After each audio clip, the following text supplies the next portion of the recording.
Ba-da-ba-da-ba-ba.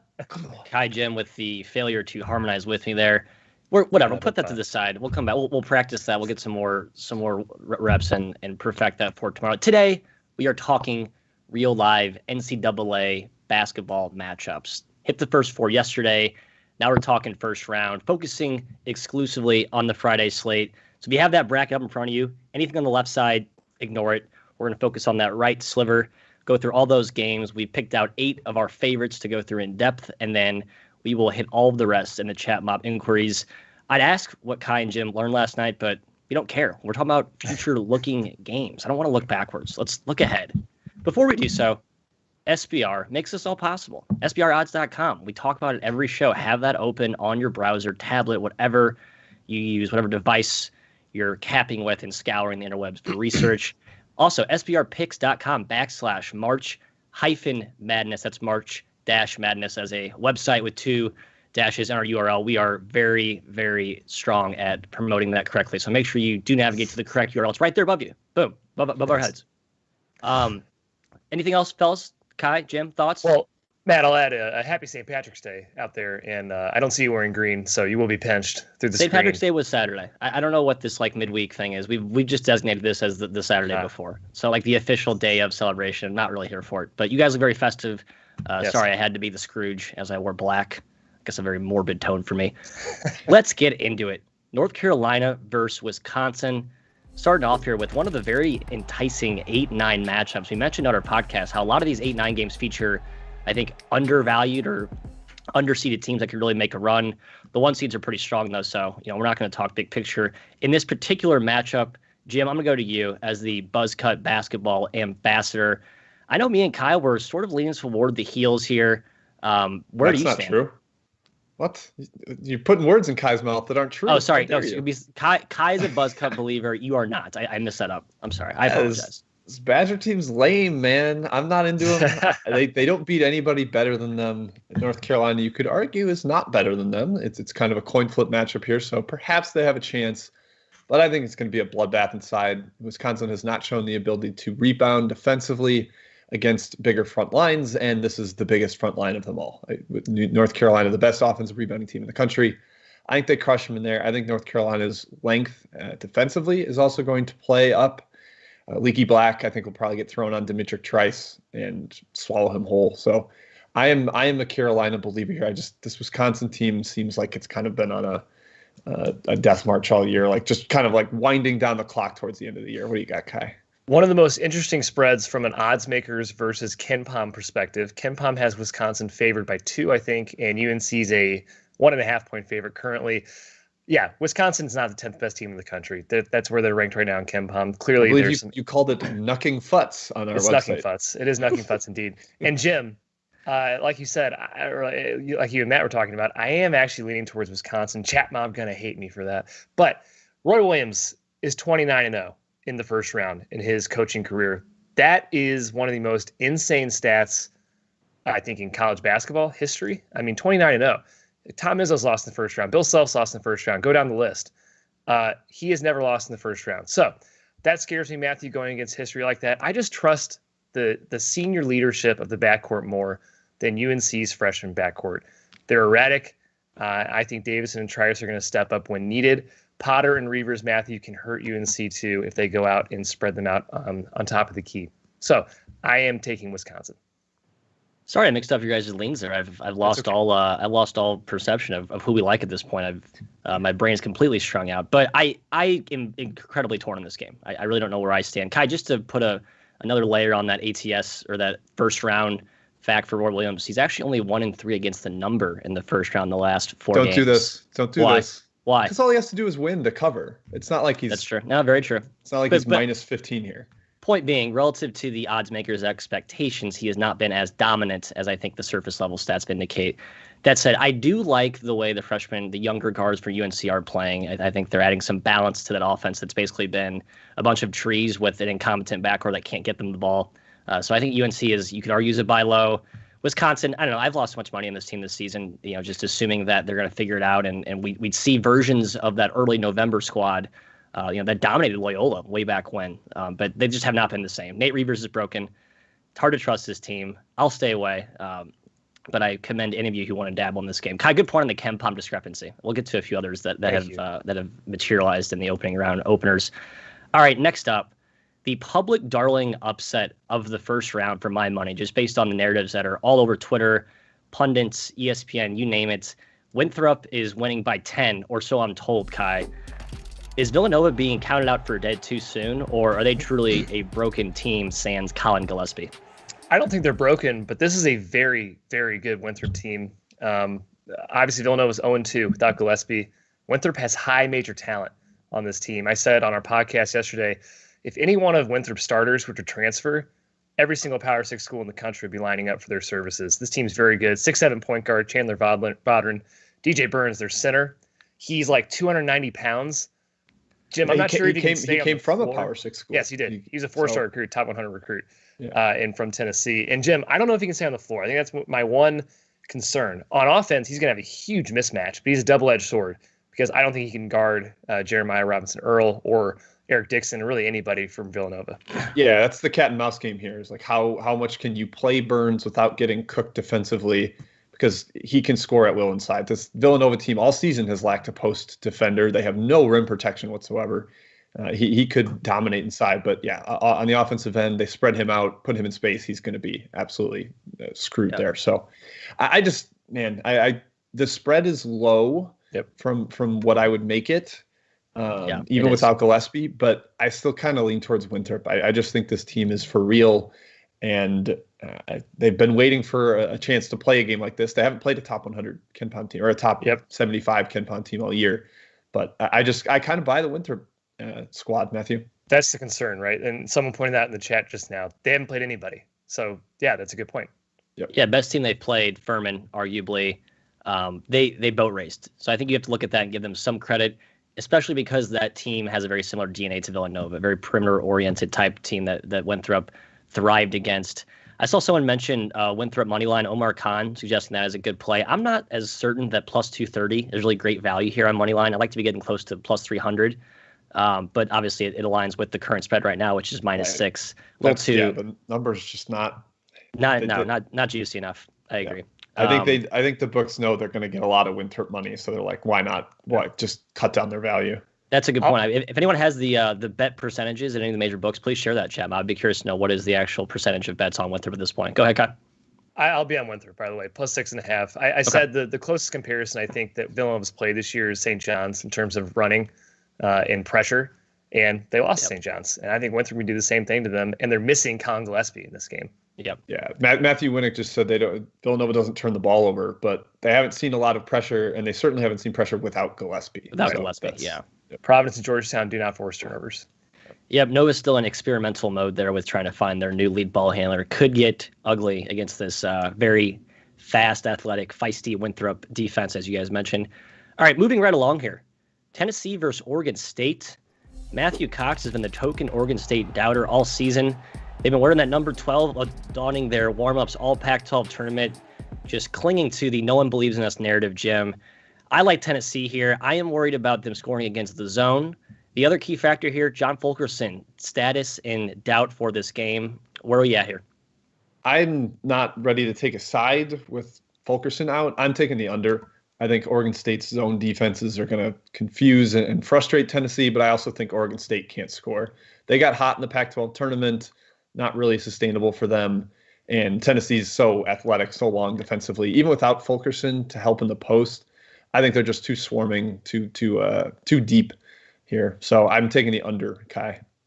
Yeah, Tennessee's defense is elite. I think they can bottle the Beavers, Matthew. Nice. I've said a few times already. Love the orange, by the way. Everything's orange. There's a ton of orange teams in this region. Big year for orange. Big year for orange. Yeah. I agree. Vols, preseason Final Four contender for my money. The amount of talent they had in the roster, obviously they didn't play to that level during the season, but their defense is just incredible. I think they're going to crush Oregon State on that end of the floor, Matt. But Oregon State's been playing a lot better lately, and they're certainly scrappy, and they certainly keep this one close, and they certainly have a chip on their shoulder. So that does scare me a little bit. Having said that, my money is going to be on Tennessee -7.5. I believe the current line is.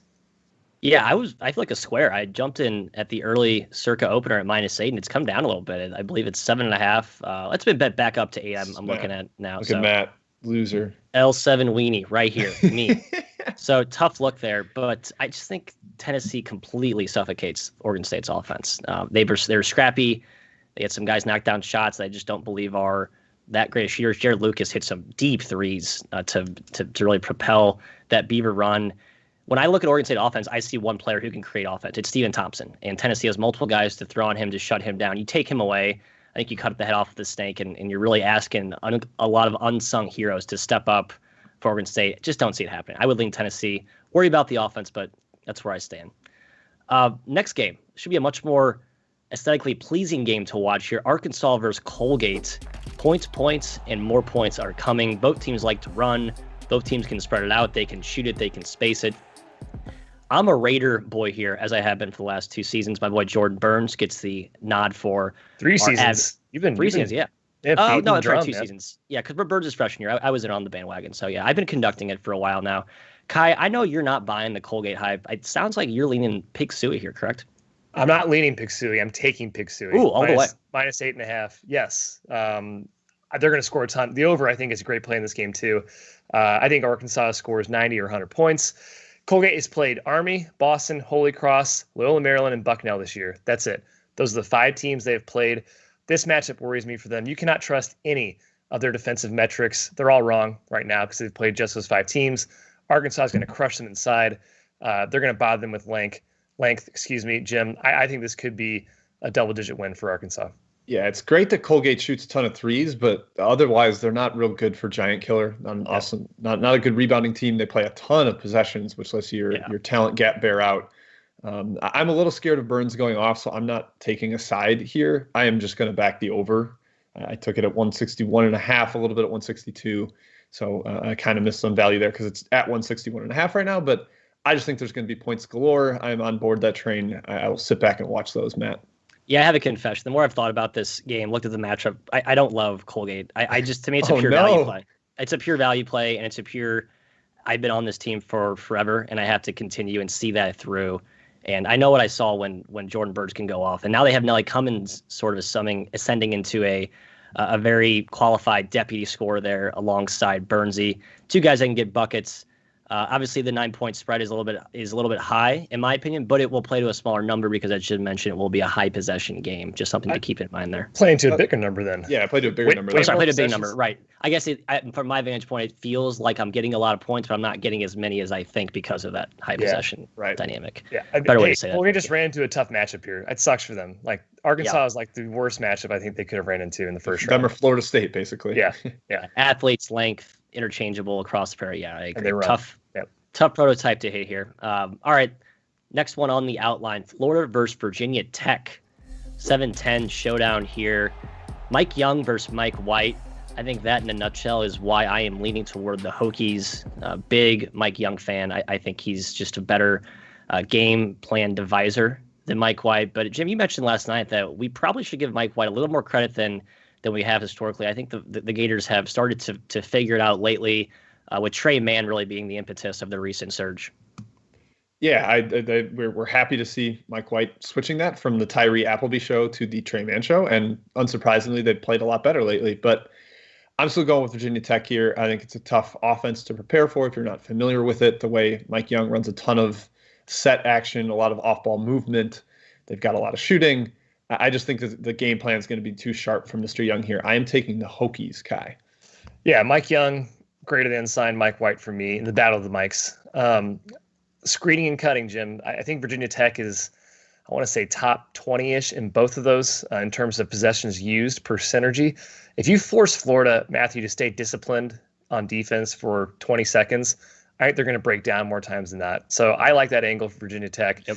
I am more concerned about current form, though, because Virginia Tech, since February 1st, per Bart Torvik, 56th best team in the country. They haven't looked quite right since coming back from COVID as well. Yeah, fair. I think you got to worry about that COVID rush still lingering here. I do lean Vodtech just simply for the coaching matchup advantage. I don't want to overanalyze this, overthink this. I did take Vodtech small. I believe it's currently sitting at, look handy odds page here. We're looking at pick +1, -1 around there. I would take anything up to -1. Nothing above that though. Just a quick announcement. Sorry for the NIT folks who want to hear some coverage on today's game. I'm not sorry at all.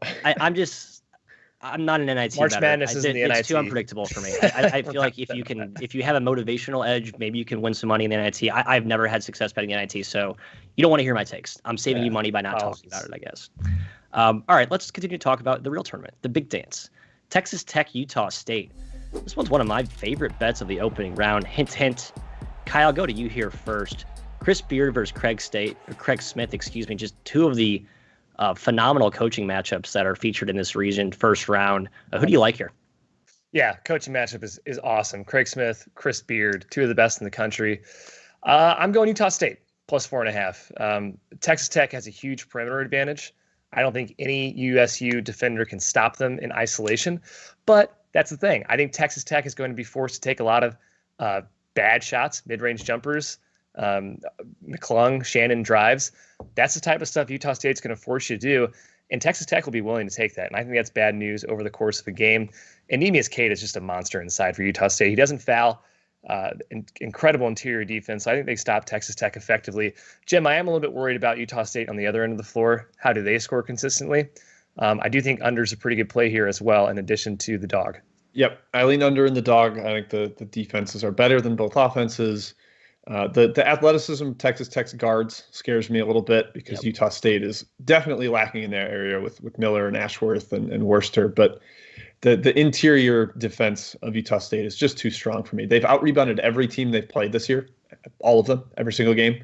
They're one of the best two-way rebounding teams in the country.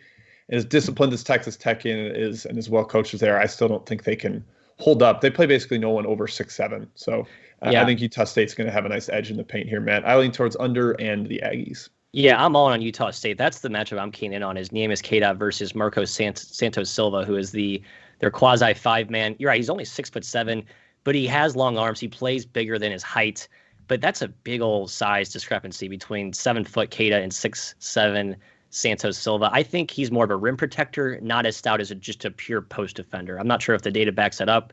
Just my anecdote that I think allows Cade to dominate inside, and everything that Utah State does offensively feeds off what Cade. He's a phenomenal passer.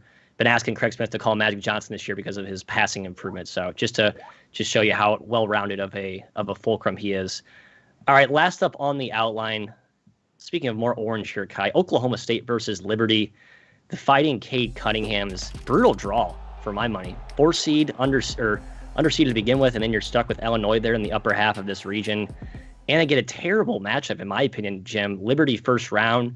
Definitely not a team that they're going to be able to blow out easily. Liberty essentially is Virginia light for my money. Yeah, it's a super challenging team to play as an underdog. They slow it down. They shoot and make a ton of threes. That's kind of scary. I mean, it's not just a team that takes threes and is high variance. They have lethal shooters all over. They have like 6 guys that they rotate in and out, led by Darius McGee, the little 5'9" dynamo. He is so fun to watch. He has unlimited range.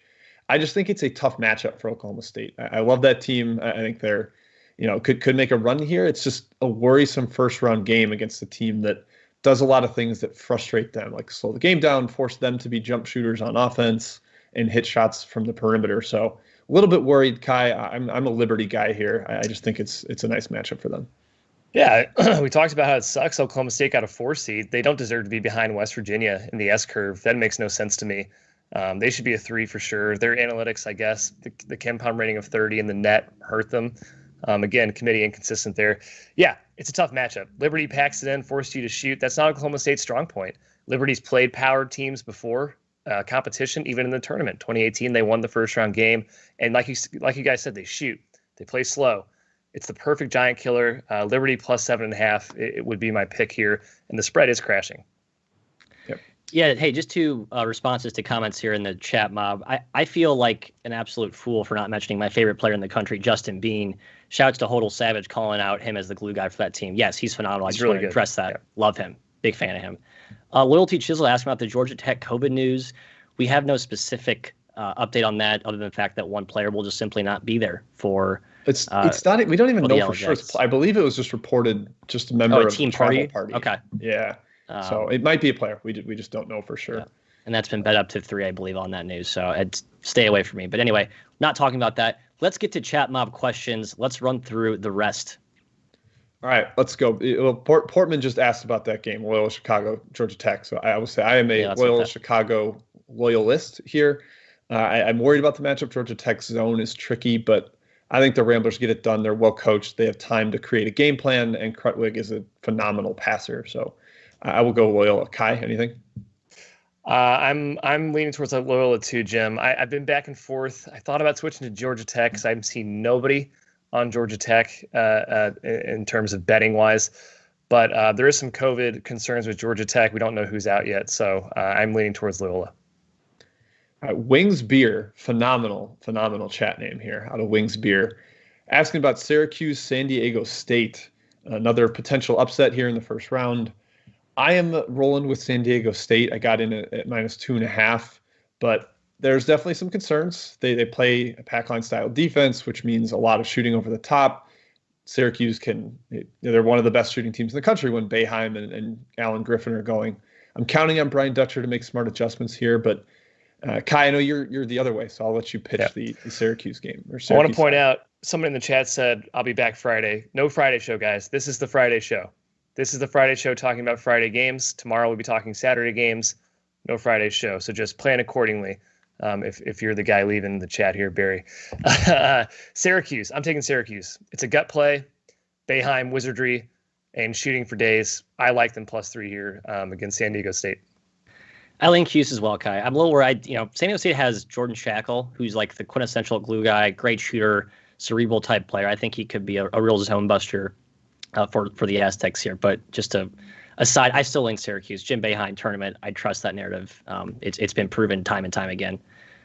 Yeah, someone says fabricated. No, it's not. Look at Boeheim's record in the tournament. He made it's absolutely not. Yeah, as an 11 seed. It's pretty legit. Yeah, he made a Final Four as an 11 seed or 10 seed one year. So he makes runs as double-digit seeds. Won a title with a 3 seed. I mean, come on, what do you want? He's 8-2 the last 10 games in the tournament against the spread, just for context. So, but it's fabricated. But the most recent one, he got bombed by Baylor. Baylor waxed him. That's right last time. Fair. Matthew Winnick wondering about Purdue, North Texas. He said he loves North Texas, and he thinks we do too, and he would be correct. I think I like them quite a bit. I think it's going to be a grind of a game. They just dealt with a monster big man in Charles Bassey, so I think they can find ways to frustrate Travion Williams and Zach Edey. I just think it's going to be so ugly that 7.5 is a mountain to cover for Purdue. Yeah, North Texas for me, guys. Super ugly. Going to be a lot of help on Travion Williams. They did well against Charles Bassey. I think they keep this one close. Nothing there? Worry about Purdue's freshmen. They've been, a little bit erratic at times this season. Painter's been phenomenal, keeping them, on the rails and focused with their very systemic type of offense that revolves around Travion Williams. But NCAA tournament against Grant McCaslin and all that experience on North Texas, I would lean mean green. Fair enough. All right. Tackman Clan Killa said he likes Oral Bob against Ohio State. Bigger dog here, +16 or so. This is going to be just a mega shootout. I'm surprised that the total isn't higher. I mean, it's gone up, so people are wise to it, but neither team plays much defense. Both offenses are totally lethal and I think can score in ways that the defense isn't ready for. Kyle Young might not play, a key defensive player for Ohio State.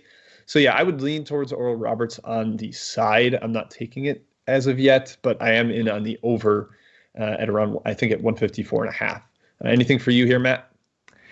I think I actually lean Oral Bob. The big worry if you're going to take Oral Bob, it seems to be like this 15 seed darling that everyone's fallen in love with because they can score and shoot it with the absolute best of them in the country. But EJ Liddell is a good bet to get Kevin O'Banner in foul trouble. We saw Banner struggle with fouls a couple times during that Summit tournament. I think if Holtman focuses on featuring Liddell early and often, it could be a recipe for disaster for the Oral Bobs. Yep, indeed. Andrew Mahaffey asking about Houston. Really, he was asking about their path to the Elite Eight. I think we do think it's a little bit soft. Not a big fan of West Virginia as a 3 seed, but first round game, guys, against Cleveland State. Big favorite, -20. It might be even up to 20.5 by now. I think it's a bad matchup for Cleveland State. They're going to get worked on the boards. Houston's kind of just a better version of their physical, aggressive style. So I lean towards Houston. I'm just a little scared of the feisty Vikings coming in the back door late, Guy. I'm not. Houston blowout, not even close. Wow. I will endorse a huge Houston future ticket to win this region. I agree that their path is far easier than Illinois, and I think they could beat Illinois if they do run into them and they lead it. Yep. All right. I'm not sure we've got any other questions. Oh, Baylor Hartford, Tack McClain Killa. Baylor going to crush Hartford. I think we all tend to lean that way. I mean, the worry is it's a low possession game, but yeah, I still think the efficiency gap will be wide enough that it could be 30 points here. Yeah, sounds like this game is very highly contested. Saw one of the Circa lead or bookmaker Matt Metcalf's tweet out that there's serious sharp money on both sides here. So we are on the Baylor side. I think that's a consensus we take. Yep, agreed. Let's see, what else have we not hit here, guys? Rutgers Clemson, everyone's favorite game. We're all jazzed to talk about this one. Yeah. No, I'm not. I lean Rutgers. Yeah. I mean, this is just like this will be the game. It's 8:20. So it's one of the later slate games, but there will be better games on at the same time. So just don't have this one on. Yeah, it feels like an under game. I like Rutgers, just a slight edge to Peichel, but worried about their free throw shooting in a close game. West Virginia, Morehead State. We haven't mentioned. J-Man Johnson said he loves Morehead. I don't love Morehead, but I am on them. I just think when I wrote up this matchup, there are a few things that lean their way. One, Janai Broom, the Morehead big man, does not get in foul trouble, which is huge against Culver inside. And then Morehead just has big guards that can bother West Virginia's shooters. So I think they're able to hang around, even though their offense is not very sharp. Matt?